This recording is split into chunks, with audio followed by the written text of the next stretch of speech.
I have sort of enough log pounding area for 6 people, and the rest can be cutting some strips to get ready, and then we'll just swap out. But I was just talking about identifying, and maybe you can remember from summer how to identify it. But it does like a swampy area. It grows very best just outside of a swampy area, so not totally with wet feet, but just kind of up the banks from the swampy area. In terms of what I'm looking for good basket trees, which I'll talk about what that means, just outside of the swampy areas is the best. It's pretty easy to tell from all other trees, but just identifying between like white ash and black ash is the trick. White is also like swampy area. First thing I'm looking at is bark, pretty much. They're similar, but have some differences that are really helpful. And there's 2 here on this black ash, but this one's a terrible example, so it's just this one. But the white ash has these really big like ridges going down with a lot of space, and it's hard. And the black ash is more flaky like this, and it's very corky. Dead white ash bark is also corky and looks very similar to this. The first thing I look for is bark, and then when I think I've got a black ash tree, I mean at this point I know, but the leaves are slightly different, so they're all ash leaves. And actually there's other kinds of ash too. There's blue ash, which doesn't grow around here, and there's green ash, which does, but it's pretty rare. I don't see it very often, and it doesn't get very big, so I don't worry about that one too much. But the leaves are both these compound leaves, so a bunch of leaflets on one stem, and the big difference between them is that the white ash has these little petiole stems attaching to the main stem, and the black ash doesn't have those at all. It just butts right up. And surprisingly, even though branches of both these trees start pretty high up, you can look up in the silhouette of them, you can really actually see that quite well, that there's these spaces. All the branches of ash, that is unique in that it grows in sort of sections, so each year's growth has like a distinctive little lump or like a little nodule there that goes all the way around, so it's sort of these sections of the year's growth. So that's another way to tell ash from any other trees out there.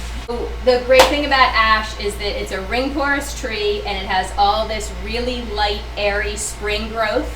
It's very fast growing in the spring because it's sucking up all the nutrients it needs.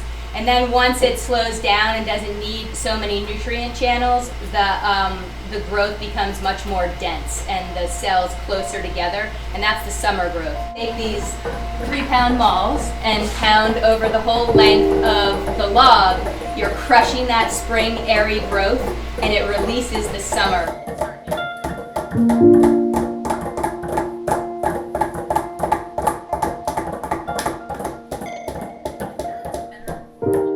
So this is a year's growth. You'll see at the end, everybody probably knows the rings of the trees, it's year's growth.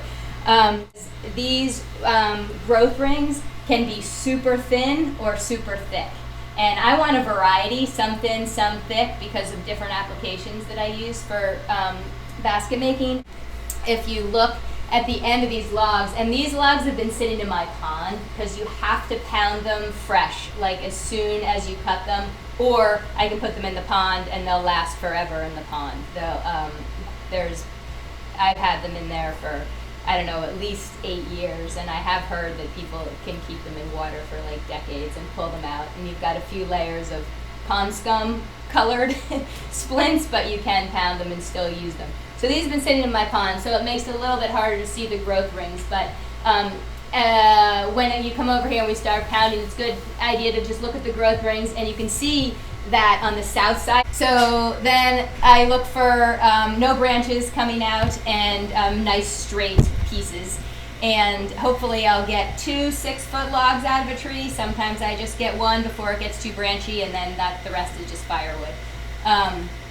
And so I use 6-foot lengths because that's mostly what I use for pack baskets, these bigger baskets. And then anything, the smaller baskets, like what we're going to make today, there's just extra, we cut pieces in half. Then I haul them back home, and actually now, if I'm cutting somewhere off my land, before I haul them home, I take the bark off. And in the spring, it'll pop right off because of the sap, but I almost never have time to do this in the spring. And so I'm usually doing it other times of year when I have to use a draw knife to take it off, which is just like a knife blade with 2 handles, and I take the bark off that way. Ideally, I would leave the bark on and you would get to see the bark, and it protects it in the pond, but because of this little guy that I don't know if anybody's heard of, but it's the emerald ash borer, and it's come to this area. It's actually, this is in actuality the size of maybe a dime, but it's in Michigan and Minnesota. There's like almost no ash left. This is came over on a boat, you know, from China, and it's just taken over, and the only thing it eats is ash.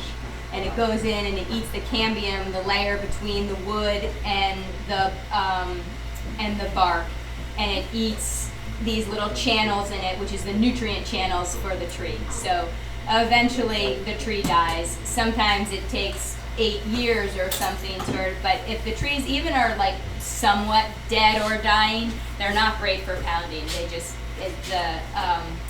the growth rings just adhere together, and it's really difficult. And then in Michigan, like there's a huge basket making community in Michigan, but there's no ash left right now.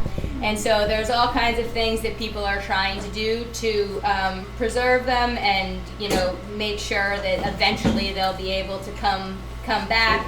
I'm involved with a group in Vermont that's working on that. There's a lot of native communities around. This was originally a skill, you know, taught to us by natives of whatever culture had ash in their midst. They figured this out. I have no idea how, and no one really knows how.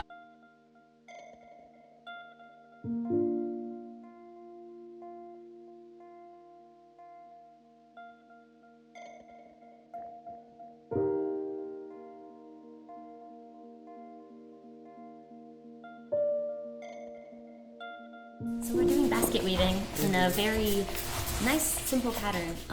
It's just a lot of rearranging the pattern so that you keep seeing it in the right orientation, and then going the opposite of whatever you've done before.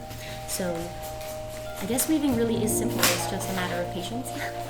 But it's really cool so far. We're doing the base, and then we're going to add some more that will fill up the basket as it folds. It's going to be pretty cool.